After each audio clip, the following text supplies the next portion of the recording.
You're listening to The Secrets of Star Trek, where we discuss the hidden layers and deeper meanings found in all the Star Trek TV series, movies, and more. And today we're discussing the Voyager episode, Learning Curve. I'm Dom Bettinelli, and joining me today on the panel are Jimmy Akin. Hey, Jimmy. Howdy, Dom. And Father Cory Sticha. Hey, Father Cory. How's it going? Folks, be sure to get your very own Secrets of Star Trek t-shirt or mug or whatever other fine accoutrements you can find at sqpn.com/merch. We've got some great stuff there from a lot of our shows, and you'll want to check that out. That's at sqpn.com/merch. And another show on the StarQuest Network you're sure to enjoy, and I'm wearing the merch for that right now, is Jimmy Akin's Mysterious World. You can find that wherever fine podcasts are found or at sqpn.com/mysterious. So, we're talking about Learning Curve, which is the final episode of the first season of Voyager. And Jimmy, can you give us a rundown of what happens in this one? This week in the B-plot, Voyager has a stinky cheese problem. Neelix has been making stinky alien cheese, and the bacteria used to make it have infected the ship's neural gel packs. This causes a ship-wide crisis, but they realize that they can use heat to give the entire ship a fever to kill the bacteria, so they do so. Meanwhile, in the A-plot, Tuvok is trying to train a group of Maquis rule-breaking slackers who we'll mostly never see again, up to Starfleet standards. He's not having the success he wants, and Neelix tells him it's because he's being too inflexible. So he tries getting to know the head rule-breaking slacker better, and this helps humanize the man in his Vulcan eyes. But we still need to find a final bonding experience for Tuvok and the slackers, so at the peak of the stinky cheese crisis, Tuvok and his students are trapped in a cargo bay and endangered by poison gas. One of them is injured. Tuvok bends Starfleet rules to go back and save him, but Tuvok is also overcome by the poison gas, and the others must then break Tuvok's orders in order to save both him and their fallen comrade. They do so, and in the end, Tuvok learns that there is a time to break rules, and they learn that there is a time to keep them. There's also a time to cast away stones and a time to gather stones together. To everything, there is a season. Turn, turn, turn. Bonding mission accomplished. The end. Great. Now I get that song in my head. To every season. So speaking of stinky cheese, I just want to quote G.K. Chesterton, who said, "The poets have been mysteriously silent on the subject of cheese." So just thought I'd throw that out there. Apparently not the Voyager writers. All right, so before we get into it, first impressions, overall impression of this episode, Father Cory? It's a bottle episode. Yeah. And that's all I'm going to say about it. This is not one I really have ever enjoyed. The Doctor gets to actually play a part in saving the ship, and that's a good thing, but it's a bottle episode. Okay. Jimmy? This episode isn't as bad as I remembered it. The cheese thing is played for a joke. That's what the writers were intending. Mm-hmm. It didn't come across that way to all the fans, though, and so that has harmed the episode's reputation. What I was most interested in, and they thought they could get away with the cheese thing because it's in the B plot. You know, it's like here's a little joke in the B plot. The key is the interaction of Tuvok and the characters and that he's training. And I thought that was much better done than I remembered. It is not nearly as ham-fistedly paint by numbers as it could be. There's also some interesting directing in this where after Tuvok has been assigned to train these former Maquis and Starfleet ways, he's talking to them in a cargo bay, and he's clearly talking to three of them. And then all of a sudden, this blue Bolian face comes in from camera right, and it's, there's a fourth person that's been here this whole time that we hadn't seen, and that's nice creative directing. And it fits with the Bolian character's personality. The Bolian is incredibly ebullient. He's a chatterbox, and to have him just burst in from frame right and start talking is emblematic of his character. And so the direction fits with the nature of this character, who is the most fun of all of the trainees. His name is Chell, and he is the only one who we will ever see again. Yeah. He comes back in a later episode, And this is a flaw on Voyager, which was noted way back in the Mike Nelson era of Mystery Science Theater 3000 of, I'm the captain of, pretending to be Janeway. It's like, I'm the captain of a ship of 148 individuals, most of whom we'll never see again. Yep. And it's like, if you were really on this tight little ship, you should have lots more recurring characters. They should have thought things through better. They should have introduced these characters from this episode in previous ones, at least in the background. And we should continue to see them in the future and track their performance. They should have long-term story arcs, but they just couldn't be bothered with thinking that way on this show. But the writing between Tuvok, I mean, he's basically a drill instructor, and the writing is I was pleasantly surprised because Tuvok is not as much of a jerk as he could be. And he gets to experience self-doubt because he's used to training Starfleet recruits who have passed, from what we know from Next Gen, are rigorous academy application processes. None of these people ever did that. They don't care. And the first thing they do is walk out on him, which is great. They totally undercut his authority. Because what can you do? What can you do? And so it takes Chakotay's involvement, and Chakotay also is well written in this. He doesn't have as big a part, but when he and Tuvok and Janeway have their initial conference about what are we going to do about this problematic Maquis engineer guy, Tuvok does not immediately rush to the defense of all the Maquis. But Chakotay doesn't. I'm sorry, Chakotay. Yeah. Chakotay does not immediately rush to the defense of all the Maquis, which would be the safe, predictable, paint-by-numbers writing choice, given that he's a former Maquis guy. And he doesn't do that. And then, after the trainees have totally undercut Tuvok's authority by just ditching him in the middle of a lecture, it's then Chakotay who provides the authoritative backing for Tuvok. He meets the guys in the mess hall and says, "Tell me your side of the story." And they do, and they explain what a lame-o, Tuvok is, and we're going to do our jobs, but we're going to do it the Maki way, not the Starfleet way. And Tuvok slugs him. Chakotay. Sorry, there we go. Sorry, it's a Tuvok-centric episode. Yeah. Chakotay slugs him and says, "That's the Maki way too, right? That's how we did discipline on our ships. If you want it to be like that, we can do this every day." Yep. Or you can learn how to do it the Starfleet way. I like the Starfleet way. I will say Tuvok is the most non-shouty drill instructor I've ever seen, including the training instructors I had at Air Force. So I would have preferred his method, I think, but that's not quite how it works. Yes. For me, I like this one. I thought it was an interesting premise. The idea of, in fact, the writers themselves talk about they wanted to explore the idea of unusually rebellious officers. We've always had Starfleet officers on board ships who were, Starfleet. They do the thing. And, we had Ro Laren at one point, and she was about as rebellious as we got in TNG. But these are a bunch of former Maquis. And it's an interesting premise that they built into the show is what happens if you get Starfleet and pirates, essentially, stuck on a ship together 70 years away from home. And I kind of wish they almost explored that more. I mean, they did. They explored this at times. They should have. It should have been more of that than, and they eventually within a season or two they're just one crew, and all of the most of the rebelliousness is gone.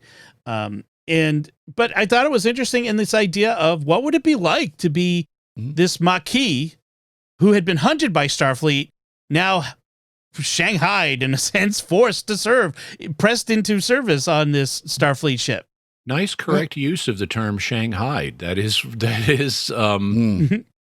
what happened to them. Yeah. To Shanghai someone was to impress them into service on a ship. Yes.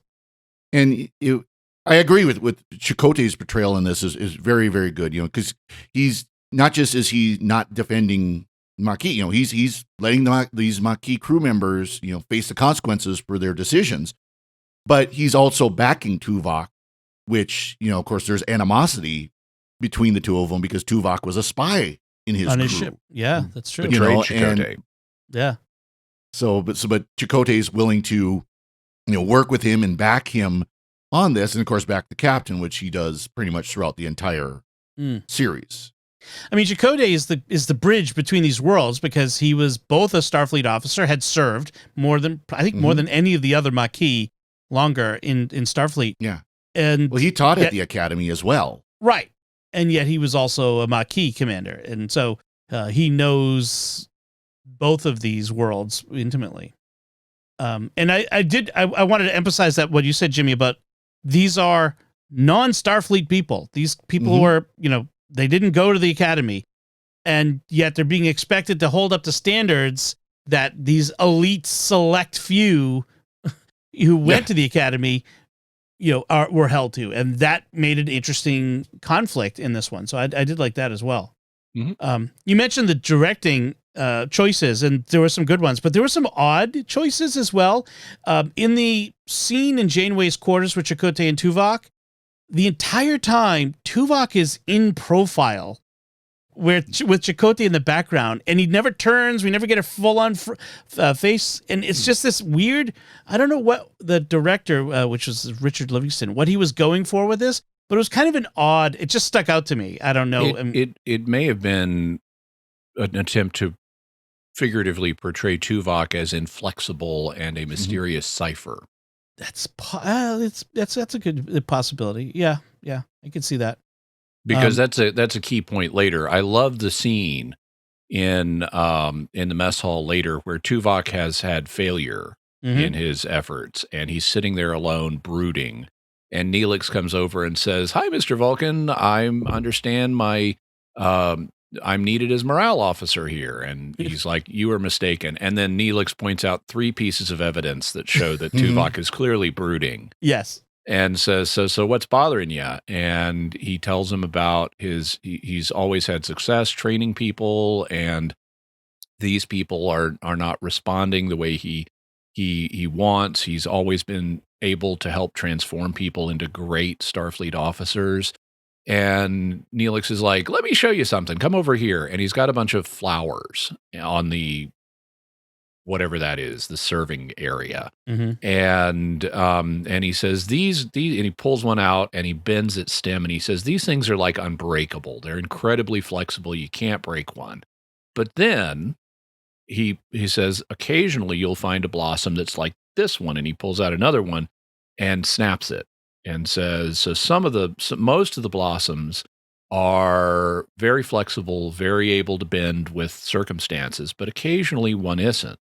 And Tuvok says, "So you are saying that the students I've got right now need to be a little more flexible?" And he says, "No, Mr. Vulcan, I'm saying that you are rigid and inflexible." Yeah. In fact, I kind of like the way Neelix does it in this, because he's sort of like kind of amused and so almost pitying, like, "No, Tuvok, it's you who are inflexible." Yeah. I have to say that Neelix in this episode is the least annoying he is in the entire first season. The writers in this one got Neelix better than any other first season episode so far.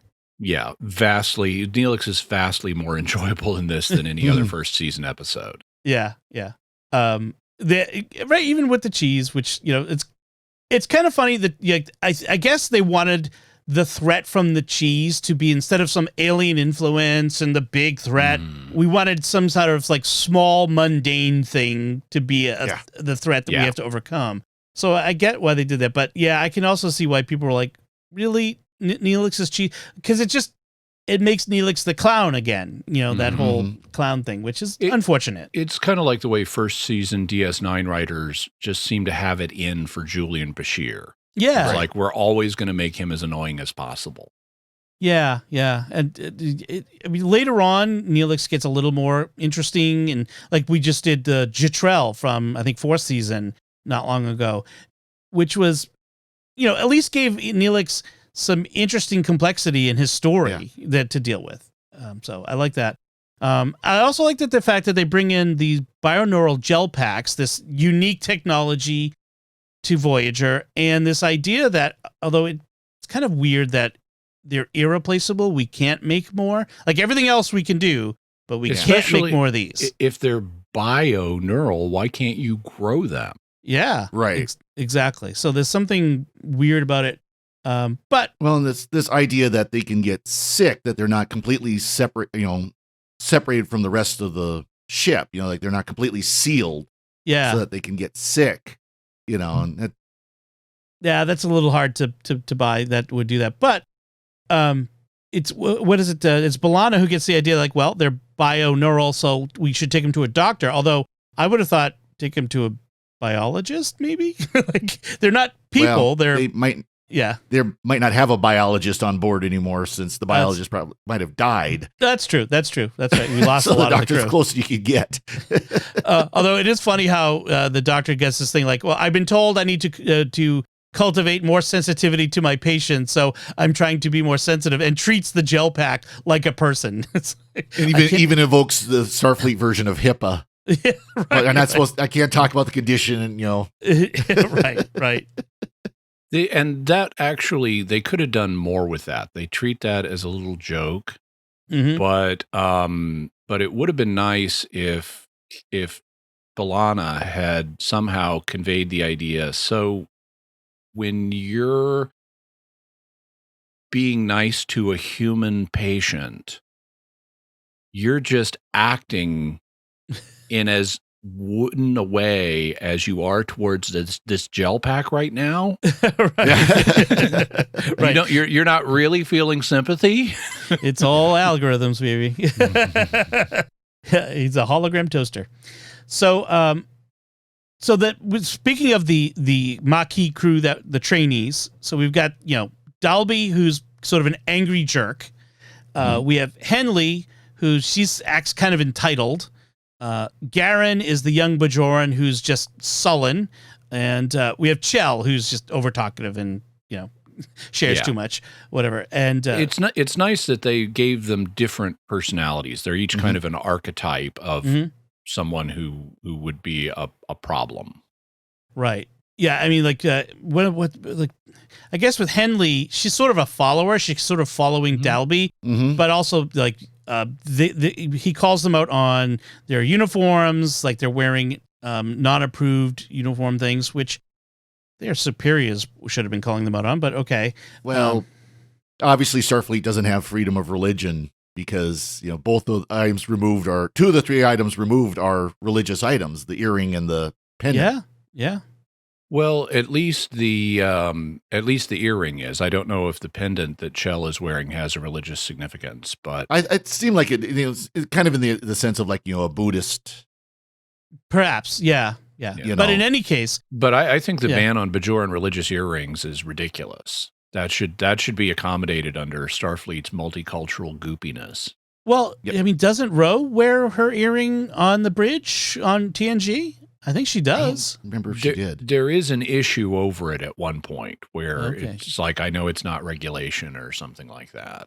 She certainly did wear it in Picard season 3. Yes. Yeah. So maybe they learned since then. But I mean, in our military today, I mean, people can wear crosses or Stars of David or whatever. No, I mean, it can't be exposed. Inside, yeah. But like you could wear it, like Chell had that pendant that was under the uniform top. That would be no problem. You could wear a crucifix or something like that under your uniform or carry it with you. You can't carry it, put it around your outside, Yeah. But like a Sikh can wear a turban or something. Can wear the turban, right.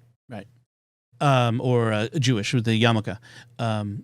So I want to talk about some of the training that goes on. So they do this 10-kilometer run.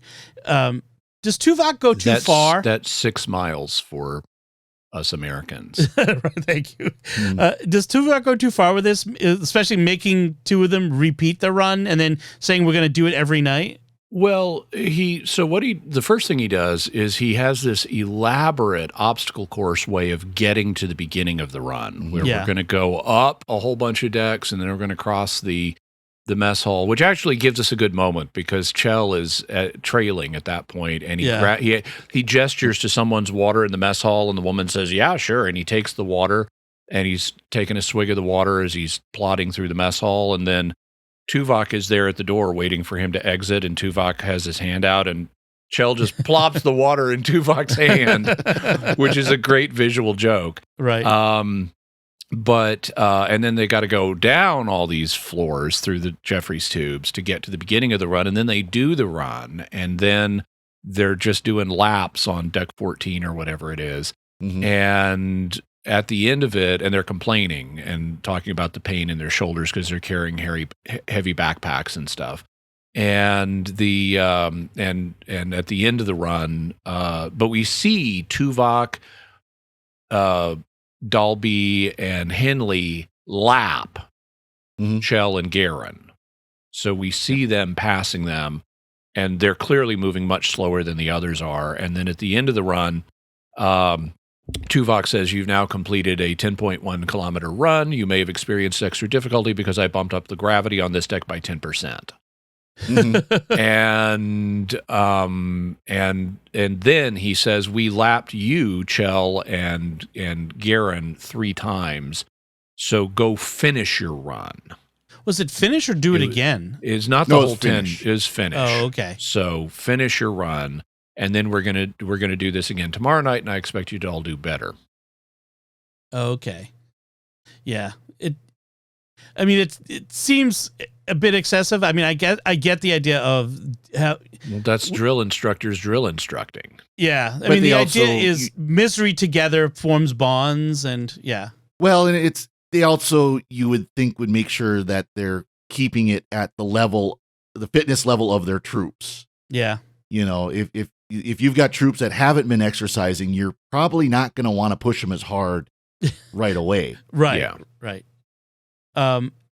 I also imagine and they might not do it the immediate next day, because you've just, by these people who have not been exercising, they've just been engaging in strenuous activity. They're going to have caused a bunch of micro tears in their muscles, which is what builds new muscle. Is that's the way you build muscle. You cause micro tears, and then when your body repairs the tears, you've got a bigger muscle, and that's why you have the "no pain, no gain" slogan. Yep. Because causing little tears and thus pain is part of the growth process for muscles. And it takes time to recover. So you might not want to do it the immediate next day while they're still in pain. Yes. Yeah. So another part of the training is they go do the, well, they don't call it this, but it's the Kobayashi Maru scenario on the holodeck with a recreation of the Voyager bridge, with Dalby in the place of the captain, Chell at the helm, Garen at ops. Yeah. Not quite the complete Kobayashi Maru, No. because the It's Tuvok not. tells them the solution of it was to retreat, get out of there. Yeah. As soon as the first Romulan shows up, turn around and go. Right. Yeah, I agree. It wasn't a no-win scenario. Tuvok specifically said the computer is going to present you with random options or random events, and you can then react to them as best you can. And he's right. This was a good lesson. They could have just retreated and survived. But it's well done in that none of them are doing anything overtly stupid. Yeah. They're all responding in ways we can imagine, say, Picard or other people responding. And so when Tuvok says, so what lesson have we learned here? They're like, we didn't do anything wrong, and we were by the book. And it's like, and we've seen crises handled exactly the way they handled them in numerous previous Star Trek episodes. And so it really is like they didn't do anything wrong. And then Tuvok points out, but you could have retreated and survived. Right. Yes, he says the strongest tactical move is always the one in which you reap the highest gain at the lowest cost. Because Dalby wants to go out with all guns blazing. He's like, that's we're at least going to impose a high cost on the Romulans as we go. And it's like, going out with phasers blazing may seem heroic, but in the long run, it's just foolish, which is true. And it's sort of the Maquis way versus the Starfleet way. The Maquis are brash and like pirates or whatever, Well, except they're also exactly the Starfleet way in numerous previous episodes where it wasn't the goal of the writers to teach this lesson, and therefore they did survive. That's true. That is true. I guess different Maquis commanders have different philosophies too, like Eddington. in DS9. There also, we get a scene of Chell effectively cleaning the transporter room with a toothbrush. Yes. Yeah. That is classic. Yes, that is 26 hours worth of cleaning. the 24th century version of cleaning the latrines with your toothbrush. So I don't think it's your toothbrush. I think it's a toothbrush. Yeah. I think. Well, who knows what may have happened in the boot camps All of I the can past. say is we never had to worry about that. We just had to use good old fashioned, floor cleaner to clean them. yeah. So after the inflexibility conversation with Neelix, Tuvok does take Dalby to the Sandrine's hologram of the what's his name? Paris. Paris's Paris Club. That's kind of weird. I didn't realize that. But he takes them there to kind of get to know him, play billiards together, and he's got almost data level wooden questioning. His social aptitude is very low.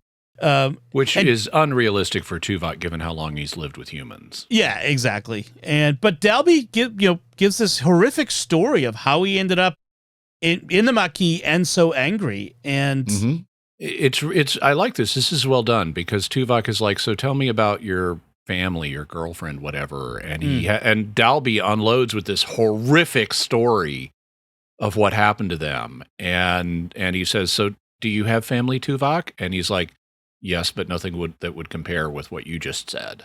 Right. It's like, no, duh. Yeah. This is not the time to go, I have a wife and 3 kids and I'm very happy. Thank you. Right. Yeah. I mean,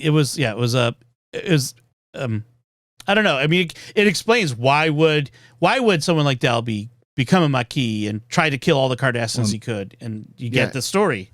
Yeah, and he was a human colonist too. Yep. So he's like on the Bajoran frontier, but he was a human colonist. His family was killed. Right. So, and basically he tells Tuvok, look, at the end, look, I don't want to get to know you, and I don't want to be your friend. So let's just leave it at that. And just keep things professional. And so again, it's another failure on Tuvok's part to break through and to connect with these recruits. And I kept wanting to rewrite Tuvok's dialogue to make him more effective. It's like because what happens in this scene is Tuvok is trying to get to know this guy so he can understand him better, and he's being way too overt about it. And the guy realizes what Tuvok is doing and calls him on it. And Tuvok it's like, dude, just say, let's just play a game, okay? Yeah. Let's just focus on the game. And you'll continue to learn about him, and you won't be tripping his sensors in the same way. Mm-hmm. That's the point of having the game, is to give you something to do. So let's do the thing and let everything else emerge naturally. Right. So by the way, I once went to a callers school for square dance callers, and they had an extensive icebreaker for all the calling students to get to know each other. I hate icebreakers. And in my feedback to the callers school was, if you want an icebreaker for the caller students, let us dance. That's what we do. That's our social event. We already know how to do that. Just let us dance, and that'll be an icebreaker. That's true. Yeah. I'm going to state this as a priest who has had to suffer through too many of these things at church events. The only people who like icebreakers are the ones who come up with the icebreakers. No one else does. Youth ministers and HR people. So, yes. They're all extroverts who love icebreakers. So the solution to the gel pack problem is superheating them, because they can't have their own fever. That's how our body combats viruses. And so they're badly designed gel packs. You didn't build them with an immune system. Right. That'll be a note to Starfleet when we get back. and it superheats the whole ship. Everyone's like collapsing from being overheated.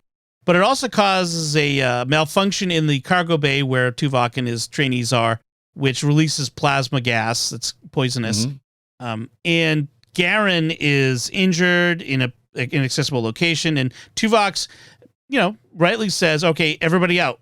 you guys go, and doesn't say, don't worry, I'll get Dalby. He just like, no, the needs of the many outweigh the needs of the few. Which it's like, just tell him why you want them to go, so you can go and take care of the problem. But by not saying anything, he makes Dalby like super angry with him. Like he thinks he's abandoning Garen. I do love the line, "I will break your arm unless you go now." Yes. See, that's all he needed to say. He didn't even have to give an excuse. Just like, get out or I force you out and you won't like it. Yes. But as soon as they realize that Tuvok has gone back for Garen, that he's not sacrificing him, we have this classic, moment where they work as a team to get the job done, to save the others. So, I mean, it's kind of it's a little bit of a trope, but it's the resolution. And then we get the line, because Tuvok bent the rules to save Garen, which I don't know that. No, he just made a command decision. Yeah. But, we get the Dalby saying, Lieutenant, if you can learn to bend the rules, I guess we can learn to follow them, or something along those lines. So yeah, it's really paint we by all numbers happily ending. together. Yeah, exactly. At least they're not standing around consoles as they say it. Yes, at least they're not doing that. That was the B plot. Yeah. Incidentally, Kenneth Dalby apparently was the name of the bully, childhood bully of one of the writers. Mm-hmm. So it was their way of like sort of working through that childhood trauma by having him be the bully and then be resolved, which is, I suppose, better than killing him off in the middle of the plot. That might be where the line about breaking his arm came from. Yes. One other thing is we didn't talk much about Janeway in this. In a more ham-fisted writing, they would have had Janeway as the drill instructor trying to fix this. They do that later in an episode called Good Shepherd. Right. That's right. They do actually make that mistake. And but in this, she's more removed. She delegates to her subordinates. This is good. This is how a captain works. But we do start with her holonovel thing. We've established that throughout the Voyager, Janeway has this holonovel, hobby, shall we say? Yep. She has this governess fantasy that she's got going on here. This will show up a few times. I think they get rid of it after the first season, though. Do they? Because did we already have the one where she meets the father of the kids, or is that later? I think that's later. And this is the last episode of the first season, so it might. No, I think that was earlier. Earlier. Okay. Yeah, I don't really remember. I can't remember. The governess. Her 19th century Charlotte Bronte holonovel hobby is kind of annoying. I don't know. I mean, it seems I don't mind it. It's just very forgettable. It's filler. Yeah. Well, it seems, especially knowing kind of the behind the scenes of the controversy, quote unquote. And there really wasn't controversy, but there's just some people weren't sure how could we have a female captain on this show. Yeah, right. And I think that was more drummed up than it was actual controversy at the time. I think most fans were like, okay, fine. Yeah. We've seen female Starfleet captains. We got no problem. But to then have her be a 19th century romance holonovel fan, it's kind of, I don't know. It doesn't quite, I liked it better when they brought in John Rhys Davies as Da Vinci. That was so much better. That was much better. That. Yep. I don't mind her doing the 19th century women's novel thing. She's a female that these even men can enjoy these stories. My wife was a fan of Jane Eyre and Charlotte Bronte and all of these people, and I had never read or seen, any of their works. I mean, I'd heard the names, but through Renee, she would watch movies and miniseries, and I would watch them too. And it's like, okay, I can get these stories. I can see why people enjoy these. And I recognize tropes from them. Like in this one, she's got the two kids. She's the governess. Okay, there's famous 19th century novels where you got the governess coming in, and she falls in love with the master of the household who's got kids and stuff. And the kids mention their mother. And the little boy is like, our mom is dead. And the girl is like, no, I gave her my sampler last night. And a sampler is is a kind of demonstration project that people who do needlework do. Mhm. So it demonstrates your skill. It's a sampling of your skills. And I gave my sampler to Mom last night when I talked to her. And it's clear there's this dark secret. Mom is secretly living up in the attic. And it's like, okay, that is the plot twist from Pride and Prejudice. Right. Rochester has his ex-crazy wife up in the attic. Spoilers! I haven't Yeah. from 200 years ago. And so, I have an appreciation for that kind of thing. And I think it's a nice way of showing Janeway's balance in terms of the femininity question. She can be an effective commander, and she's got this feminine side too. And so I think they complement each other well. You convinced me on that one. I agree.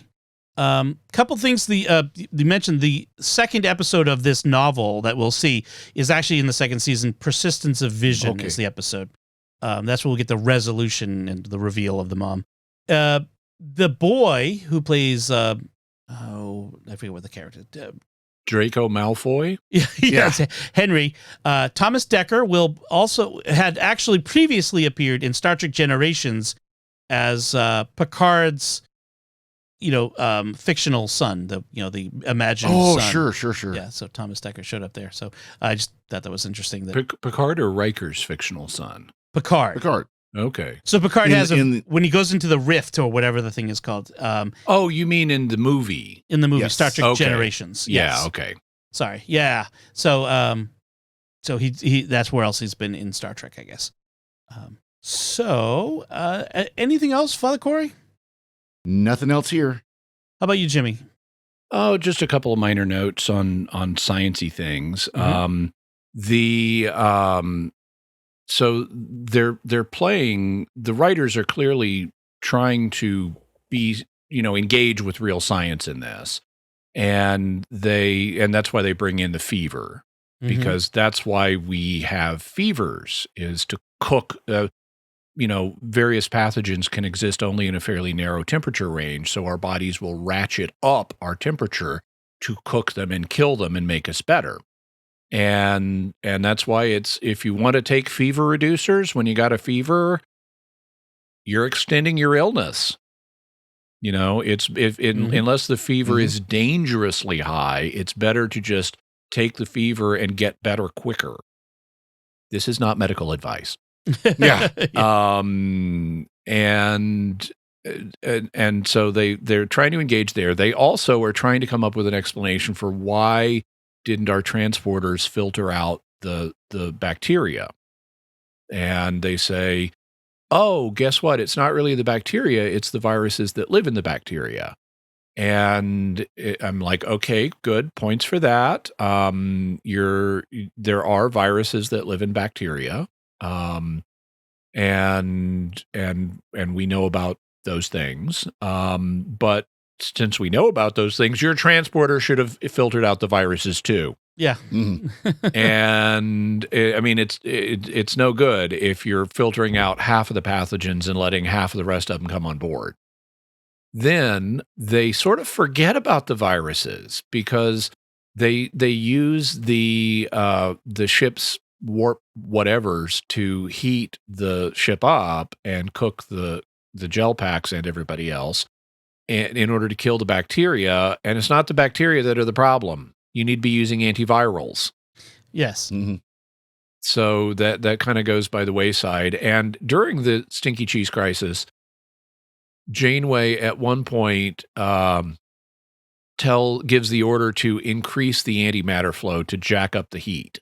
And it's like, okay, this was actually established back in season 1 of Next Gen, and it's accurate scientifically. There is only one ratio for matter-antimatter collisions if you want to extract power from them, and that's 1 to 1.